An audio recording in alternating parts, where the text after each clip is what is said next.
अस्सलामुअलैकुम student, welcome to our channel educate जी। इस वीडियो में हम इन टॉपिक्स को डिस्कस करेंगे।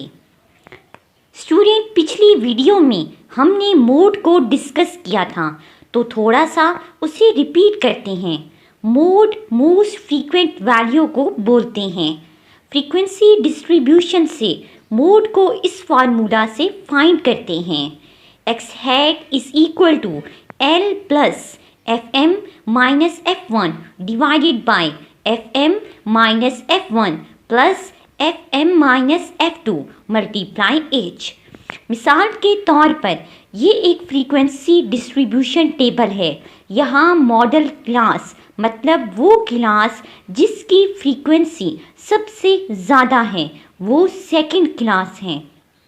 तो Fm मतलब मॉडल क्लास की फ्रीक्वेंसी इक्वल टू 18 है और मॉडल क्लास फ्रीक्वेंसी से पिछली फ्रीक्वेंसी Fn कहलाएगी और F1 यहाँ पर जो है वो 6 है और मॉडल क्लास से जो नेक्स्ट फ्रीक्वेंसी है वो F2 कहलाएगी जो यहाँ 11 है। L इसी मॉडल क्लास की लोअर क्लास बाउंड्री को बोलते हैं। तो यहाँ मॉडल क्लास सेकेंड है तो इसकी लोअर क्लास बाउंड्री 29.5 है। एज क्लास इंटरवल है जो अपर क्लास बाउंड्री और लोअर क्लास बाउंड्री का डिफरेंस है। यहाँ 39.5 माइनस 29.5 इक्वल टू 10 एज कहलाएगा। अब वैल्यूज़ अगर हम इस फॉर्मूला में पुट करें तो आंसर 35.8 है।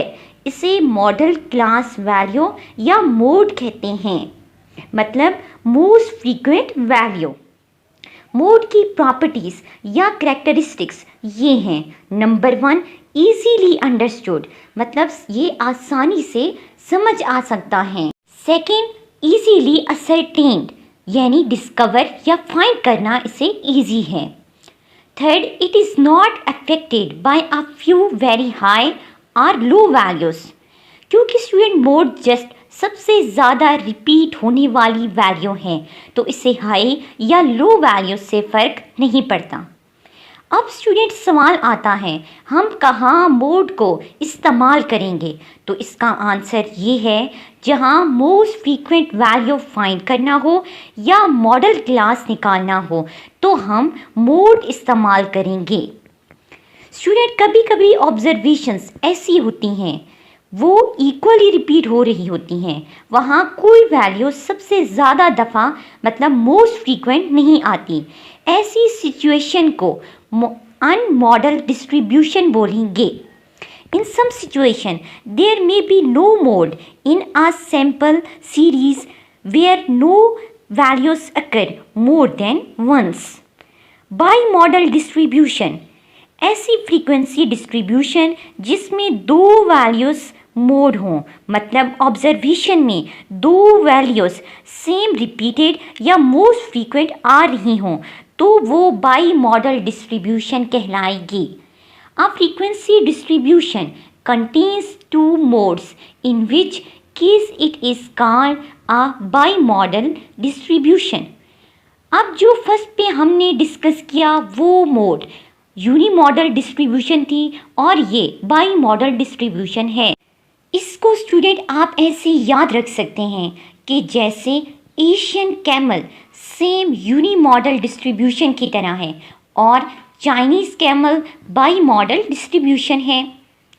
स्टूडेंट, नेक्स्ट हमारा टॉपिक है अर्थमेटिक मीन और simply mean, the value of the variable series which is numerically most representative of the whole series. Mean सबसे ज़्यादा एवरेज या सेंट्रल टेंडेंसी को फाइंड करने के लिए इस्तेमाल होता है। ये तमाम सीरीज़ या ऑब्जर्वेशंस को एक वैल्यू से रिप्रेजेंट करने का नाम है। इसको सिंपली ऐसे डिफाइन करेंगे, द अर्थमेटिक मीन और simply the mean is a value obtained by dividing the sum of all the observations by their numbers. तमाम ऑब्जर्वेशंस का सम और इसे उनकी तादाद से डिवाइड करना मीन कहलाता है। इसे एक वेरिएबल x और ऊपर बार से रिप्रेजेंट करते हैं। तो स्टूडेंट इसका फॉर्मूला हुआ x bar is equal to sum of all the observations divided by number of all the observations. x bar is equal to summation I is equal to 1 to n xi divided by n। Summation मतलब sigma सम को represent कर रहा है और n तमाम तादाद को मतलब नंबर ऑफ वैल्यूज़ को और ऑब्जर्वेशन को। इसे सिंपली हम ऐसे आई जो है स्टूडेंट वो ऑब्जर्वेशन को रिप्रेजेंट कर रहा है और सिंपली आप इसे ऐसे भी लिख सकते हैं x bar is equal to sigma x divided by n। अब स्टूडेंट ये एक एग्जाम्पल है, यहाँ हमें receipts of news agent givens हैं 7 दिन की और पर डे के लिए मीन फाइंड करेंगे। तो इन तमाम वैल्यूज़ का सम करेंगे और इनकी तादाद टोटल 7 है, तो उस सम को 7 से डिवाइड कर देंगे। अब स्टूडेंट अगर हम फ्रीक्वेंसी डिस्ट्रीब्यूशन से मीन को फाइंड करें तो वहाँ ऑब्जर्वेशन की आइडेंटिटी इंडिविजुअल में शो नहीं होती, तो फिर वहाँ पे मीन को फाइंड करने के लिए पहले क्लास बाउंड्री से मिड पॉइंट फाइंड करेंगे। Mid point upper class boundary plus lower class boundary divided by 2 है। इसे xi से रिप्रेजेंट करते हैं, इसे क्लास मार्क भी कहते हैं। अब ये टेबल है, मिड पॉइंट्स हैं x1, x2, x3 and so on xk तक स्टूडेंट, और फ्रीक्वेंसी है f1, f2, f3 and so on fk तक।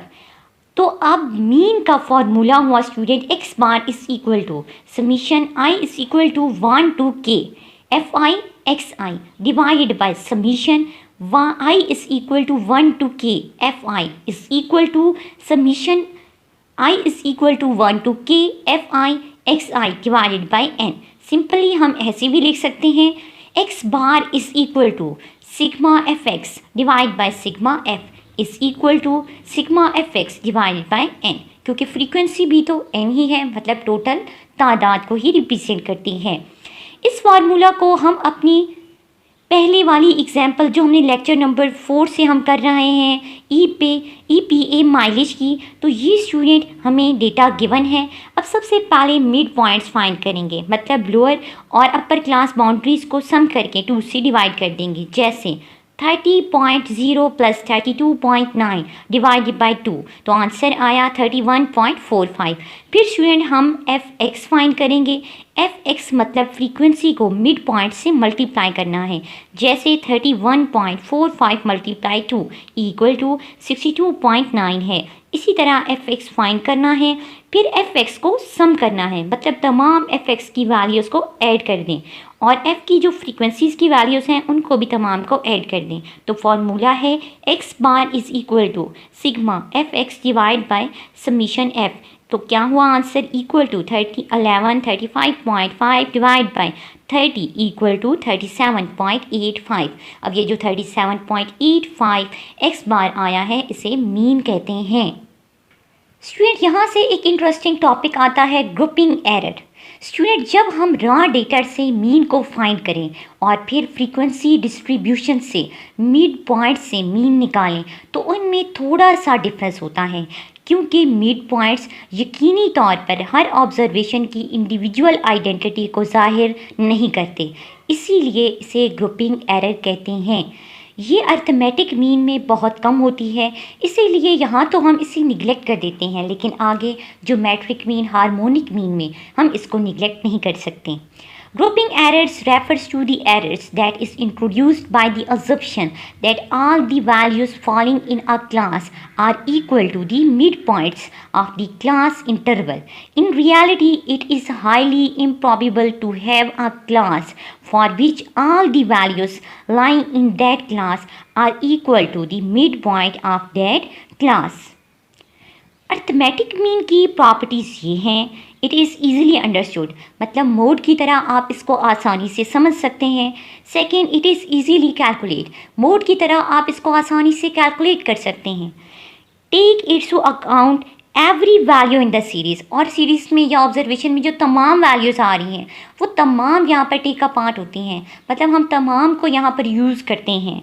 तो इसलिए अगर सबसे ज़्यादा हाई या लो कोई वैल्यू आ जाए तो वहाँ पर स्टूडेंट जो हमारा आंसर आता है अर्थमेटिक मीन का वो ठीक नहीं आता।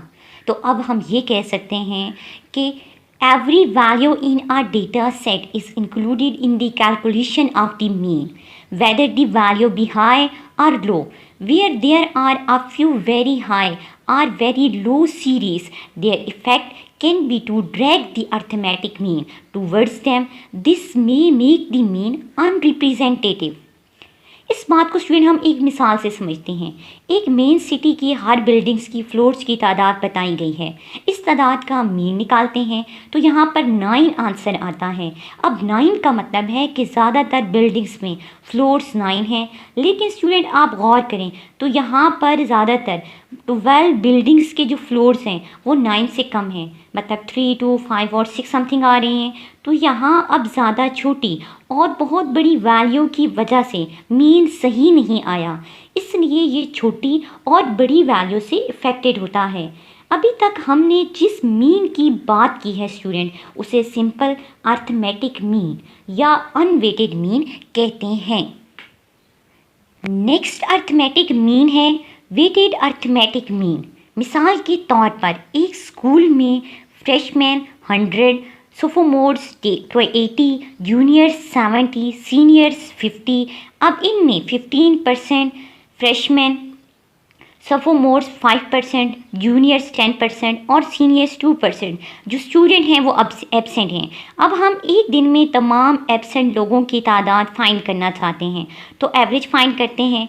इनकी परसेंटेज जो है 15 + 5 + 10 + 2 डिवाइड बाई 4 करें तो इक्वल टू 32.4 इक्वल टू 8 आता है, मतलब 8 लोग हर दिन एब्सेंट होते हैं। लेकिन स्टूडेंट आप गौर करें, सिर्फ फ्रेशमैन जो 100 हैं वो 15% एब्सेंट हैं। तो अगर हम 15 डिवाइड बाई 100 करें, ठीक है, और मल्टीप्लाई 100 करें तो ये तो 15 लोग एब्सेंट हैं। इसका मतलब हुआ हमारा 8 आंसर गलत है। अब इसी तरह हम सारे लोगों को चेक करें तो आप देख सकते हैं सोफोमोर्स 80 में से 5% एब्सेंट थे, तो हम 5 डिवाइड बाई 100 मल्टीप्लाई 80 करेंगे, जो आंसर आएगा इक्वल टू 4। इसी तरह जूनियर 70% थे, तो 70 में से 7% एब्सेंट हैं, तो और सीनियर जो है वो 50 में से 1 एब्सेंट हैं, तो टोटल इनकी जो तादाद है वो 27 बन जाती है। तो अब अगर हम इनका मीन निकालें तो टोटल लोग 300 हैं और 27 लोग एब्सेंट हैं, और परसेंटेज के लिए 100 से मल्टीप्लाई करेंगे तो आंसर हुआ स्टूडेंट 9। अब स्टूडेंट ऐसी सिचुएशन जहां मुख्तलिफ कैटेगरीज़ के लोग या चीज़ें डिफरेंट वैल्यूज़ पे डिपेंड कर रही होती हैं, मतलब वेटेड सीरीज़ हो, तो वहाँ हम इसी तरह मीन निकालेंगे। जैसे इस मिसाल के लिए अब हम परसेंट को XI से रिप्रेजेंट करते हैं और नंबर ऑफ़ स्टूडेंट यहाँ वेट्स WI से रिप्रेजेंट करेंगे, और फिर WIXI मतलब स्टूडेंट और परसेंटेज को मल्टीप्लाई करेंगे। अब सिग्मा WI यहाँ 300 है और सिग्मा WIXI 2700 है, मतलब इन सारी वैल्यूज़ को हमने ऐड कर लिया है। अब फॉर्मूला होगा student X bar W is equal to summation WIXI divide by summation WI। Values put करें, आंसर आया 9। तो अब स्टूडेंट आप देख सकते हैं ये एक करेक्ट आंसर है। अब ये वेट सिचुएशन पे डिपेंड करती है कि ये डिफरेंट सिचुएशन में डिफरेंट वैल्यूज़ होती हैं, लेकिन स्टूडेंट अगर आप नोट करें तो यहाँ 2 ऑब्जर्वेशंस थी, एक स्टूडेंट और दूसरी परसेंटेज एब्सेंट में। तो फिर यहाँ स्टूडेंट की तादाद जिनकी एब्सेंट्स फाइंड करनी थी वही वेट कहलाई है। स्टूडेंट अब हमारा नेक्स्ट टॉपिक है मीडियन। मीडियन मतलब mid value. The median is the mid value of the series when the variable values are placed in order of magnitude। हमारी ऑब्जर्वेशन को अगर हम असेंडिंग ऑर्डर छोटी से बड़ी वैल्यू में रखें तो मिड वाली वैल्यू मीडियन कहलाती हैं, जिसका मतलब होता है सेट ऑफ डेटा अब 2 पार्ट्स में डिवाइड हो गया है।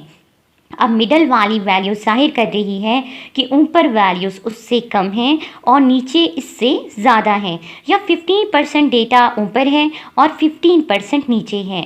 जैसे स्टूडेंट हमने बिल्डिंग्स के फ्लोर की बात की, एग्जाम्पल ली, तो सबसे पहले इस डेटा को हम असेंडिंग ऑर्डर में इस तरह अरेंज करेंगे। अब ये वैल्यूज़ टोटल 15 हैं, तो 7 ऊपर और 7 नीचे होंगी, और मीडियन या मिडल वैल्यू 5 है, तो इसका मतलब हुआ इस वैल्यू से ऊपर 7 लोअर फ्लोर्स हैं और जिनकी वैल्यूज़ 5 से छोटी या 5 हो सकती है, और नीचे 5 से बड़ी या 5 वैल्यूज़ वाले फ्लोर हैं, और ये हाई फ्लोर्स हैं।